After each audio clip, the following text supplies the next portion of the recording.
Wala akong upuan. Tatry ko tong aking basurahan. Tinanggal ko yung supot na nakalagay. So, okay. Okay, Dok. Tingnan natin to. Nakaano ba ako? Tanggalin muna natin yung ano, ha. Teka lang. Hindali. Ay, ayaw bumaba. Ayan. Let's clear. Tinanggal ko yung ano. Okay. Natutuwa ako mag-live ngayon kasi yung live, maiko-convert mo na siya sa TikTok. Ay, no, sa Reels. Mali na naman ako. Erase. Ulitin ko kaya. Ay, okay pala yung basurahan ng upuan. Kasi lahat ng inuupuan ko na PPP eh. Yung tungkol doon sa ano, kasi di ba si Tatay Digong nakadetained. Nakadetine. Nakakulong. Ngayon, mayroong media na sikat, mga reporter, in-interview yung spokesperson ng ICC. Sabi niya, ala pa raw naman sa prison, hindi pa raw naman nakakulong si Tatay Digong, nakadetain pa lang daw. Huh? Pagka daw napatunayang may kasalanan, tsaka daw mapupunta sa kulungan. Huh? Ikinulong nyo. Tapos, after 6 months pa, at saka nyo lilitisin. Di ba? Yung palang yung, hindi nga maintindihan kung trial na yun eh, ano? Grabe. Tapos, sasabihin nung spokesperson ng ICC, hindi raw nakakulong. Hindi nga madalaw ni BP Sara. Pagka gustong dalawin may schedule, tapos may limited lang ang time. Pagkatapos, even hindi pwedeng tawagan sa cellphone. Tapos, pagka nag-uusap, naka-record. Hindi nakakulong. Kagulo-gulo nitong spokesperson na to. Kaya, binabanatan ka ni Atty. Libayan eh. Kaya, hindi sana ako magla-live. Nagla-live na naman ako. Hindi ba?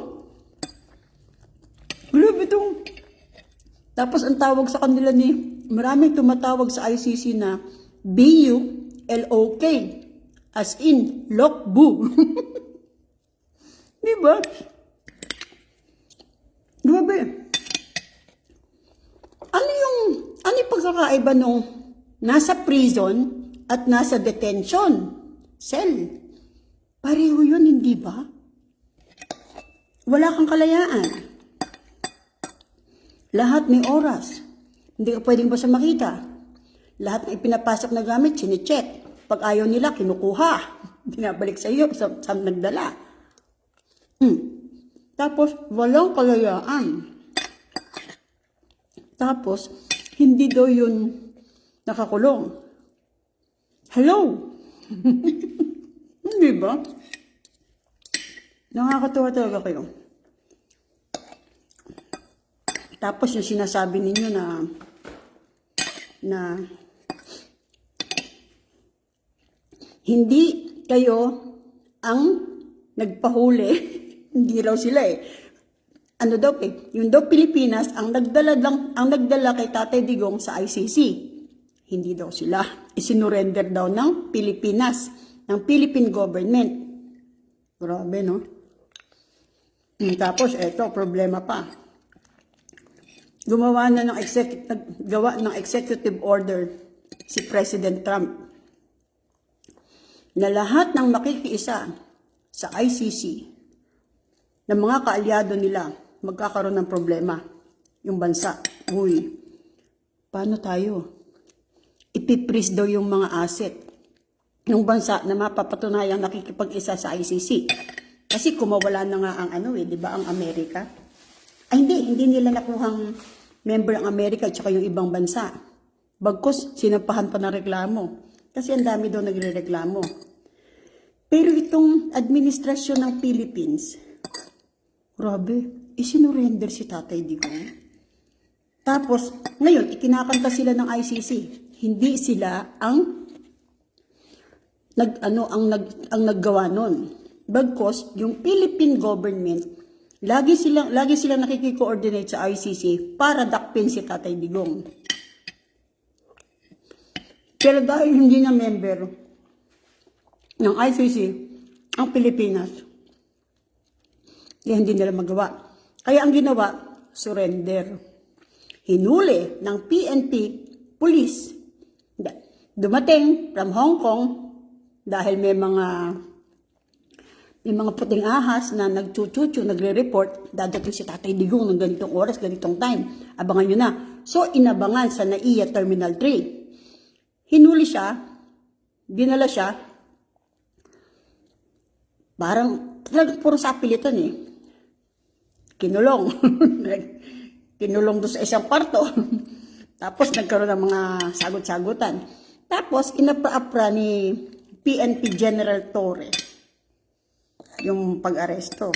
Sapilitan siyang isinakay sa eroplano. Na yung eroplanong pinagsakyan kay Tatay Digong papunta sa ICC sa Netherlands, yun palang eroplano na yun, yung laging service ni President Marcos.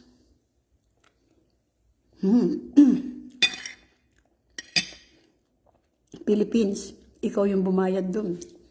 Pera ng mga Pilipino pinambayad dun. Diba? Kaya, parang, mga Pilipino nagpakulong. Diba? Kumakain ako. So, dinakulong na. Ngayon, walang dokumento, wala lahat. At eto pa, wala palang warrant of arrest talaga. Wala. Pero ang pinalitaw nila may warrant of arrest. Ngayon, nagkakabukingan na. Kaya ang sinasabi ngayon ng ICC, kasi buong mundo nakatutok ngayon sa ICC. Ang sinasabi ng ICC, gagawin itong lahat ng gobyerno ng Pilipinas. Hindi kami. Kumbaga ang nangyayari dito, nakiko-coordinate na lang yung ICC kasi andun na eh. Pero totoo, nagkaroon ng investigations. Pero hindi magiging success yung investigations ng ICC noong 2024 kung hindi talaga nagpursige ang Pilipinas na isurrender. Sabi ko nga, nung una ko napanood yun eh, ang dapat nyong habulin dyan yung aeroplano. Sino may-ari ng aeroplano? Sino yung piloto? Sino yung mga nakikoordinate? E lumilitaw. Yung aeroplanong pinagsakyan kay Tatay Digong, service ni President BBM. Sa mga lakad niya, sa mga malalayong lugar na pinupuntahan niya, di ba? Di ba? Ironic ba? Ito po, nakauwi na si BP Sara. Si BP Sara po ay nasa Philippines na. Naingay ng kutsara ko. Nasa Philippines na si BP Sara para harapin ang impeachment. Grabe, no? Isa sa ginamit at madiin na katibayan daw nila na dapat ma-impeach BP Sara, yung 125 million na confidential funds na nanggaling kay PBBM. Ngayon, ginasta daw yon ni BP Sara at puro anomalya. Nag-declare na ang COA, Commission on Audit. Wala daw anomalya. Patay tayo dyan. Paano na? Diba? Hanggang dun muna tayo. Ang tanong, sa June 30 mag-uumpisa ang impeachment ni BP Sara Duterte. Yun yung finality. Mga 1 month daw yon. Ang tanong, kung cleared na si BP Sara doon sa sinasabi nilang 125 million confidential funds, kung clear na siya, ano pa yung kaso? Graft and corruption.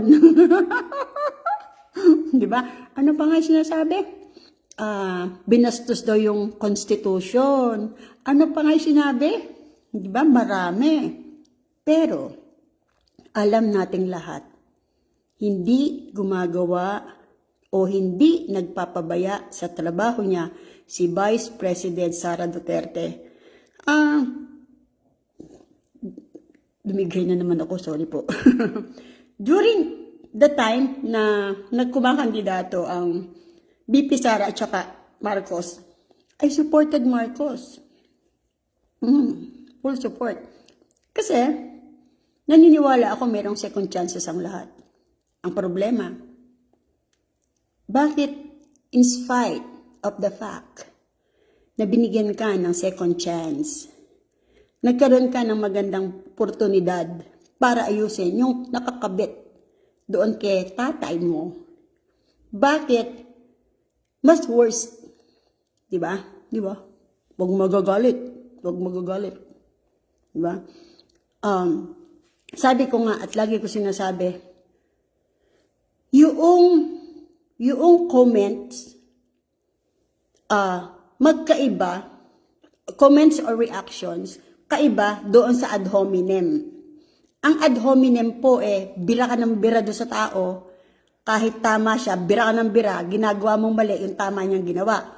Or mali yung ginawa niya, binibira mo siya para imali pa yung ginagawa niya. Yun yung ad hominem. At sana tama ako, no? Kasi, kung bira ka ng bira sa mga Dutertes, every time na merong questions ang mga reporter sa'yo, na hindi naman related sa Dutertes, na pilit mong inililiko, dapat hindi ikaw yung tagapagsalita ng Pangulo, hindi ba? I am talking of Attorney Claire Castro. Ang dami nang nagagalit kay Attorney Claire Castro. Pati si Miss Malu de Kia, ang galing-galing na analyst nun. Basang-basa ka. Basang-basa niya yung kung ano yung gustong ibigay o iparating o iparamdam ni Attorney Claire sa mga tao. Ang hirap ng posisyon niya, no? Dati siyang vlogger, sikat naman sana. Ang problema, hinire siya bilang PCO, USEC ng government. Na kung tutuusin, ano ba yung papel ng PCO, USEC ng gobyerno? Lahat ng ginagawang maganda ng Pangulo, ipagmamalaki mo. Babalita mo sa lahat, sa amin. Tapos, kung meron mo siyang pagkukulang, iaayos mo yon. Tapos, sasabihin mo, Pangulo, ito po yung medyo hindi magandang ang dating sa mga tao. Ayusin po natin to para bumango kayo. Hindi. The other way ka, Attorney Claire. Diba? Sabi ko nga, 2015, nag-cross na yung landas namin ni Attorney Claire. Lagi kami nakikita sa Quezon City RTC. Quezon City Regional Trial Court. Bakit kami lagi nakikita doon? Naging SPA ako ni Ninita Sablada. Meron siyang kinasuhan. O, di ba? Ang point ko lang ganito. Kung pipintasan mo lang ng isang tao, dahil galit na galit ka, sana maglagay ka ano yung argument. Yung argumento, ito natutunan ko kay Kayu, kay Kamatis Analysis Unit. Panoorin niyo yon sa YouTube. Tsaka kay Attorney Libayan. Natutunan ko lang yon in all aspect. Sa bawat sasabihin mo o bibitawan mong salita. Sana may sense at sana maglagay ka ng ano yung point of argument. Not because para kayo mag-away. Kung hindi, ano yung mag-gain sa'yo ng taong nakikinig o nanonood? Are you worth ka ba na panuorin? Worth it ba na ikaw ay subaybayan? Worth it ba na ikaw ay pakinggan?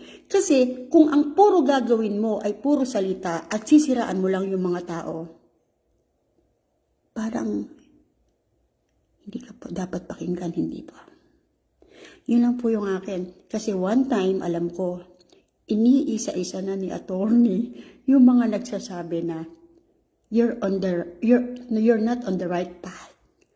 Nasa nega side ka, attorney. Pagka dumating yung time, makikita ako ni attorney, ang sasabihin ko lang sa kanya, sa wakas, naalala mo rin ako. Do you remember 2015? Nung lagi tayong nagkikita sa hearing. O, diba? Truth hurts. Pero yung truth ang makapagre-realize sa'yo kung tama o mali na ba ang ginagawa mo. At hindi mo makikita yung mali mong ginagawa unless sasabihin yan sa'yo ng mga tao, ng mga nakakarinig at nakakakita nito. Ano, ito po si Caregiver Nana ng Illinois, USA. Sana wag ma-delete ito. Lahat ng videos ko nadidelete. Kasi I don't know paano ko siya itatransfer. Pero ngayon, I am trying na ilagay siya sa Reels. Kasi yun yung suggestion ni Meta. God bless ating lahat. Caregiver Nana po ng Illinois, USA. Hindi fake, totoong tao.